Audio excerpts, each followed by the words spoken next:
ఎప్పుడైనా ఎక్కడైనా ఎవరికైనా ఏదైనా శుభం కలిగితే ఆ శుభానికి కారణం ఎవరు అంటే శంకరుడే. నేను చెప్పట్లేదు ఈ మాట, శాస్త్రములు చెప్పే.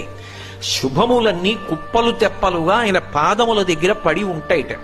ఆయన అనుగ్రహించాడు అనుకోండి, ఓసారి ఇలా అంటాడు, అంటే అది ఎగిరి వెళ్ళి ఇంటికి తోరణంగా పట్టుకుంటాడు. అందుకే ఒక గడుసు కవి ఒక మాట అన్నాడు, నేను ఓ పువ్వు పట్టుకొచ్చి మీ పాదాల మీద వేశాను అనుకోండి, నేను వేసినది ఇది పువ్వు, మీ పాదముల మీద ఉన్నది ఇది పువ్వు.